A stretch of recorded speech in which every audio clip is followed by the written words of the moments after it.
هر دم خدا را یاد کن، دلهای غمگین شاد کن. بلبل صفت آغاز کن، مشغول شو در ذکر او. هر روز باشی صائما، در لیل باشی قائما، در ذکر باشی دائما، مشغول شو در ذکر او.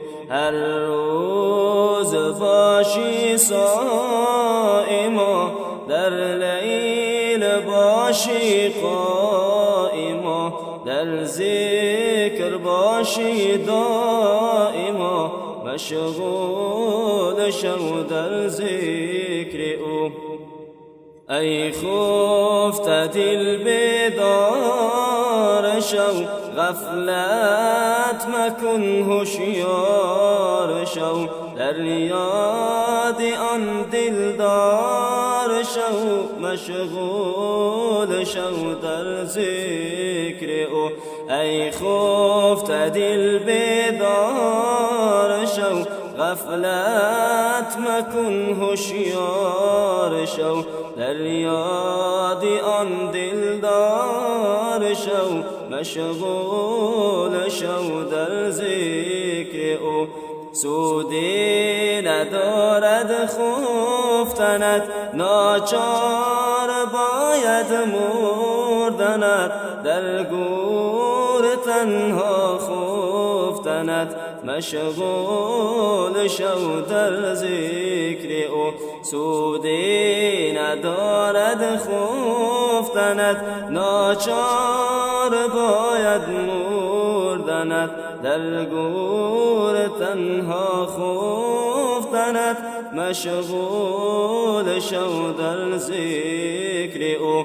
لافی محبت میکنی، در عشق حق حرف زنی.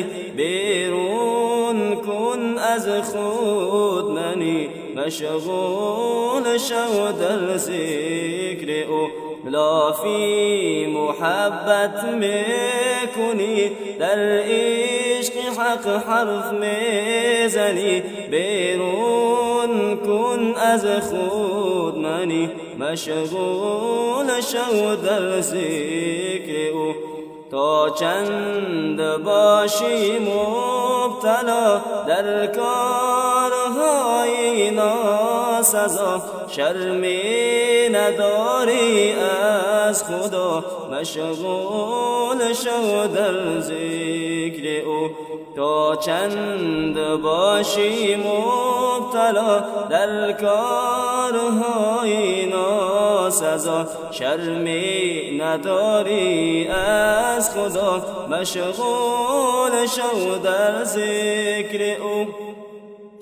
ای شیخ عبدالقادری، از مرگ خود چون غافلی. هوشیار شو گر غافلی، مشغول شو در ذکر او. ای شیخ عبدالقادری، از مرگ خود چون غافلی. هوشیار شو گر غافلی، مشغول شو در ذکر او. هوشیار شو گر غافلی، مشغول شو در ذکر او.